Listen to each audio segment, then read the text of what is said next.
మనం చూసినట్టయితే బొడుపల్లి మున్సిపాలిటీ పరిధిలో 8వ వార్డులో 8వ డివిజన్లో సీసా వెంకటేష్ గౌడ మరి కార్పొరేటర్గా ఉన్నారు. ఆయన అధ్యక్షతన మరి ప్రీతిరెడ్డి గారు ఈరోజు ప్రచారం నిర్వహించారు, ఇంటింటి ప్రచారం నిర్వహించారు, ఆఫీస్ కూడా ఓపెనింగ్ చేశారు. ప్రస్తుతం ఆమె మనతో ఉంది, వారిని తెలుసుకో. చెప్పండి మేడం, ఎలా అనిపిస్తుంది?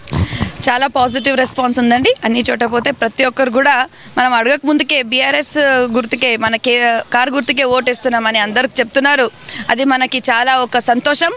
అదేవిధంగా మనకి ఇంకా ఇంకా చేయాలి, మన జనాల కోసం, మన తెలంగాణ రాష్ట్రం కోసం ఇంకా మనం చేయాలని ఒక హోప్, ఇంకా ఒక ఎక్సైట్మెంట్ కూడా పెరుగుతుందండి. సో చాలా మంచి పాజిటివ్ రెస్పాన్స్ ఉంది. ఎక్కడ చూసినా మనకు వేరే వాళ్ళ పార్టీ గురించి ఏం మాటలు వినపడలేదు. ఓన్లీ బీఆర్ఎస్ అందరు ప్రతి ఒక్కరు జై తెలంగాణ, జై కేసీఆర్, జై కేటీఆర్, జై మల్లన్న అని చెప్తుంటారు. చాలా మంచిగా అనిపిస్తుంది. ముఖ్యంగా మంత్రి మల్లారెడ్డి మేడ్చల్కి చేసింది ఏంది అని అడిగితే ఏం చెప్తారు? 2 మాటలు. ఒక మాటలో చెప్పడానికి అది పాసిబుల్ లేదు. దానికి మీకు ఒక రోజు కూర్చొని చెప్పినా సరిపోదు. చాలా విషయం చేశారు. దానికన్నా ముందు మన బీఆర్ఎస్ పార్టీ, మన ముఖ్యమంత్రి గారు కేసీఆర్ గారు ఏమేమి చేశారో అదంతా గుర్తుపెట్టుకోవాలి. ఇంటింటికి మంచి నీళ్ళు కానీ, లేకపోతే ఇంటికి 24 గంటలు కరెంట్ కానీ, అదంతా ఒక సామాన్యం విషయం కాదు. ఆయన నంబర్ 1 సీఎం, మొత్తం దేశానికే నంబర్ 1 సీఎం అని అంటారు. అట్లాంటి సీఎం ఇప్పటివరకు ఏ రాష్ట్రం కూడా లేదు. మన రాష్ట్రానికి ఉన్నారని మనం చాలా గౌరవంగా ఫీల్ అవుతున్నాం. అదేవిధంగా ఎన్నో పథకాలు ఉన్నాయి. మనం పేరు తీసుకుంటే ఓటే మనకు సరిపోదు, టైం కూడా సరిపోదు. సో ఇట్లా అన్ని పథకాలు మా కేసీఆర్ గారు చేశారు. సో ఇదంతా మన ఎస్పెషల్లీ రైతు బీమా, రైతు బంధు, ఒంటరి మహిళా పెన్షన్, ఆసరా పెన్షన్, ఇదంతా ఎన్నో చాలా ఉన్నాయి. ఇంకా చేసేది కూడా చాలా ఉన్నాయి. అన్నపూర్ణ స్కీమ్ అని, లేకపోతే ఇంటింటికి ధీమా, కేసీఆర్ బీమా అని, ఇట్లాంటి కొత్త కొత్త పథకాలు కూడా వస్తున్నాయి. మల్లారెడ్డి గారు ఏం చేశారంటే నాకన్నా ఎక్కువ మంచి మన కార్పొరేటర్ గారు చెప్పగలుగుతారు. ఇక్కడ ఉండే స్థానిక కాలనీ వాసులు ఇంకా బాగా చెప్పగలుగుతారు. ఎందుకంటే వాళ్ళ ప్రాబ్లమ్ సాల్వ్ అయినాయి కాబట్టి.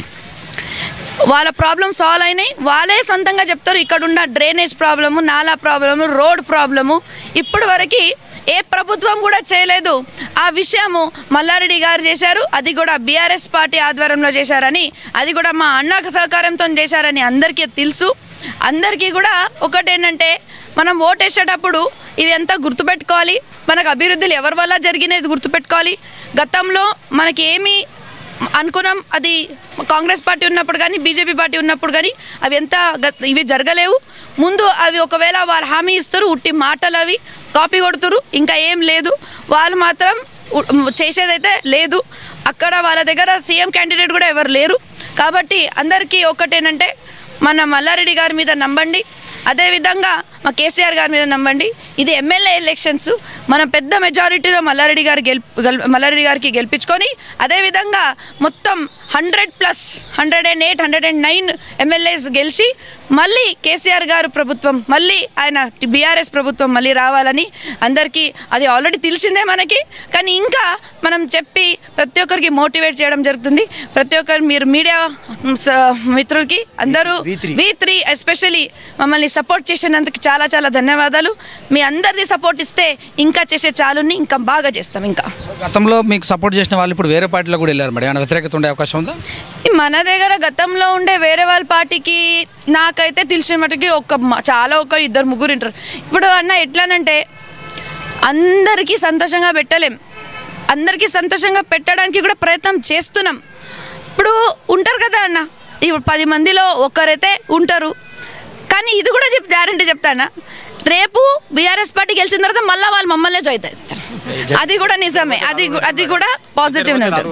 4 వచ్చారు. సో ఏంటంటే ఎక్కడ చూసినా మనం ఒకవేళ మన స్పీడు, మన పాజిటివిటీ మనం పని చేసుకుంటూ పోతే మమ్మల్ని అందరు సపోర్ట్ చేసేస్తారు, అందరు ఫాలో అవుతారు.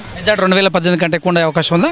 ఖచ్చితంగా దాంట్లో 100%. ఎందుకంటే 5 సంవత్సరాల ముందు మల్లారెడ్డి గారు మెడ్చల్లో కొత్త మనిషి, అంటే ఒక అన్నోన్ మనిషి అని అనను, కానీ కొత్త పరిచయంతో వచ్చారు. ఇప్పుడు ప్రతి ఒక్క చోట పోతే వాళ్ళే మమ్మల్ని అంటారు, మీరు మా మల్లారెడ్డి గారి గురించి చెప్పకండి, మీకన్నా ఎక్కువ మాకు తెలుసు. రోజు మనకు కనపడుతూనే ఉంటారు, వస్తూనే ఉంటారు, తిరుగుతూనే ఉంటారు. అంత ఈజీ ఎమ్మెల్యే, అది కూడా ఒక మినిస్టర్ స్థాయిలో ఉండి ఇంత కోఆపరేటివ్, ఇంత అందుబాటులో ఉండే ఎమ్మెల్యే గారు కానీ మినిస్టర్ కానీ మనం చూడలేం. సో దీంతోనే అందరు పాజిటివ్ యాటిట్యూడ్ ఉంది. పాజిటివ్ అంటే వాళ్ళ ఉండే మా మల్లారెడ్డి గారి మీద ప్రేమ, ఒక రెస్పెక్ట్ అర్థమవుతుందండి. సో ఖచ్చితంగా మనకు మెజారిటీ ఇంకా పెద్దగా వస్తుందని కోరుకుంటున్నాను. ప్రతిపక్షాలు ఏమి ఇచ్చారు, మల్లారెడ్డిని ఇంటికి పంపించాలన్నట్టుగా ఇక్కడ ప్లాన్ చేస్తున్నారని చెప్తున్నారు. దీన్ని చూడాలి. ఏంటి మల్లారెడ్డిని ఇంటికి పంపించాలి సార్ అని ప్రతిపక్షాలు ప్లాన్ చేస్తున్నాయి. అట్లా అనుకుంటారు. ఇప్పుడు ప్లాన్ చేస్తారు. ఎవరు ప్లానింగ్ మనం ఏం ఆపుతాం? వాళ్ళ ప్లానింగ్ వాళ్ళు చేసుకొని, కానీ అది మనం చదమ్మతే నాకైతే కనిపిస్తలేదు. అవి అందరు కలిసినా కూడా ఒక్కటన్నా ఇప్పుడు వారు మల్లారెడ్డి గారు ఓడిపియాలని కలుస్తురు. దానికన్నా ముందు వాళ్ళు కలిసి ఉండేనా? లేదు. వాళ్ళ మధ్యలోనే ఎన్నో వ్యతిరేకాలు ఉన్నాయి. వాళ్ళు కలవరు, వాళ్ళు చేయలేరు. ఇప్పుడు ఎంత అందరు కలిసినా కూడా సింహమే, టైగరే. అందరు యానిమల్ కలిసి ఒక చోట అయినా కూడా ఎవరు సింహంకి రీప్లేస్ చేయలేదు. అది గుర్తుపెట్టుకోవాలి. సీసా వెంకటేష్ గారు ఈరోజు మా 8వ డివిజన్లో గౌరవనీయమైనటువంటి మన కార్మిక శాఖ మంత్రులు మల్లారెడ్డి గారి కోడలు మన ప్రీతిరెడ్డి గారు మన బ్రహ్మాండంగా ఈరోజు మా యొక్క 8వ డివిజన్లో ఆఫీస్ ఓపెన్ చేయడం జరిగింది. ఈరోజు ప్రతి ఇంటికి పోతే బ్రహ్మరథం పడుతున్నారు.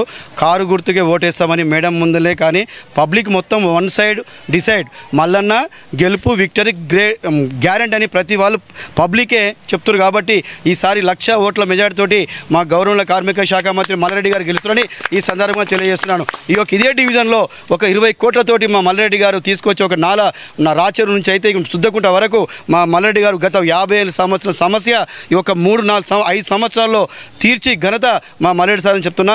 ఇంకొక 6 కోట్ల రూపాయలు కూడా ఈ ఎలక్షన్ అయిపోయినాక కూడా ఇస్తారని మాకు ప్రామిస్ చేశాడు. కేటీఆర్ తీసుకెళ్ళి ఒక సుద్దకుంట కానీ ప్రక్షాళన చేసి దాని యొక్క మా పబ్లిక్ ఒక లేడీస్ జిమ్ అయితేంది, వాకింగ్ ట్రాక్ అయితేంది, ఒక సాయిబాబా కూడా సహకరిస్తానని చెప్పారు సారు. ఇప్పుడు మేడం కూడా మాకు ఆ సాయిబాబా కూడా సీసీ కెమెరాలు కూడా సహకరిస్తానని ఇప్పుడే చెప్పారు మేడం కూడా. కాబట్టి ఈ యొక్క బోడుప్పల్ మున్సిపల్ కార్పొరేషనే 150 కోట్లతోటి డెవలప్మెంట్ చేసిన ఘనత మా మల్లారెడ్డి సార్ దక్కుతుందని ఈ సందర్భం తెలియజేస్తున్నాను. చెప్పండి. ఇంకా రాబోయే రోజుల్లో ఇంకా 5 సంవత్సరంలో బోడుప్పల్ ఒక మోడల్ ఒక మున్సిపల్ కార్పొరేషన్గా తీర్చిదిద్దుతని మా మినిస్టర్ చెప్పారు. మా కేసీఆర్ నాయకత్వం, కేటీఆర్ నాయకత్వం, మల్లారెడ్డి నాయకత్వంలో బ్రహ్మాండమైన తెలంగాణ రాష్ట్రము ముందంజ మన భారతదేశమే పక్క రాష్ట్రాలు కూడా చూస్తున్నాయి. తెలంగాణ మా స్టేట్ కూడా కావాలని మన భారతదేశం కూడా ప్రతి ఒక్క స్టేట్ కూడా ఈ విధంగా ఉండాలని చూస్తున్నారు. అదేవిధంగా మన గౌరవనీయ రాష్ట్ర ముఖ్యమంత్రి మన కల్వకుంట్ల చంద్రశేఖర్ గారు మన బీఆర్ఎస్ పెట్టిందే పార్టీ, అందుకు భారతదేశం మొత్తం విస్తరించి ప్రతి ఒక్క నా దేశం మంచిగా ఉండాలని ఆ రోజు మహాత్మా గాంధీ అయితే ఏ విధంగా కలలు కన్నాడో ఈరోజు మన రాష్ట్ర ముఖ్యమంత్రి అదే కళలు ముందుకు వెళ్తున్నాడని దానికి మా కార్మిక శాఖ మంత్రి అయితేంది, మన తెలంగాణ ఎమ్మెల్యేలు అయితేంది, మినిస్టర్ అందరూ సహకరిస్తున్నారు మన ముఖ్యమంత్రి గారికి. మన భారతదేశం తెలంగాణలో భారతదేశం అన్ని స్టేట్లు ముందంజకు పోతాయని ఈ సందర్భంగా తెలియజేస్తున్నాం. ఈ విధంగా ఇంకో విషయం ఏంటంటే మన బోడుప్పల్ మున్సిపల్ కార్పొరేషన్లో 82,000 ఓట్లు ఉన్నాయి. మన బోడుప్పల్ కార్పొరేషన్లో మినిమమ్ 70,000 ఓట్లు మా మల్లారెడ్డి సార్ పడతాయని సందర్భం తెలియజేస్తున్నాను. జై కేసీఆర్, జై కేటీఆర్, జై మల్లారెడ్డి సార్. అందరికీ నమస్కారాలు. మా ఎలక్ట్రానిక్ మీడియాకు V3 ఛానళ్లకు ప్రింట్ అందరికీ నమస్కారం తెలియజేస్తాను. జై కేసీఆర్, జై కేటీఆర్, జై మల్లారెడ్డి సార్. Thank you. జై ప్రీతిరెడ్డి గారు వచ్చారు. ఈరోజు బ్రహ్మాండంగా ప్రజలు ముందంజ వస్తారు కాబట్టి నా అవకాశం ఇచ్చిన అందరికీ ప్రజలకైతే మరోసారి నమస్కారం చేస్తున్నా. కారు గుర్తుకు ఓటేయండి, డెవలప్మెంట్ కోరుకోండి. డెవలప్మెంట్ ఉంటేనే మన అందరము బాగుపడతాము, తెలంగాణ రాష్ట్రం బాగుపడుతుంది. ఒక డివిజన్ నుంచి స్టార్ట్ చేస్తే రాష్ట్రం పోవచ్చు, దేశం పోవచ్చు డెవలప్మెంట్ విషయంలో. కాబట్టి అందరికీ మరోసారి నమస్కారం తెలియజేస్తాను. Thank you. జై కేసీఆర్, జై కేటీఆర్, జై మల్లారెడ్డి సార్. ఇప్పుడు మనం ఇందాక మీరు అడిగిరు ఏంటంటే అందరం కలిసి ఒకటై మల్లారెడ్డి గారికి ఛాలెంజ్ చేద్దామని అనుకుంటున్నారు. అసలు వాళ్ళు ఎందుకు అట్లా కలిసిరంటే వాళ్ళు సొంతంగా ఏం అభివృద్ధులు చేయలేరు, వాళ్ళు డెవలప్మెంట్ చేయలేరు. వాళ్ళు ఏం చేయగలుగుతారు?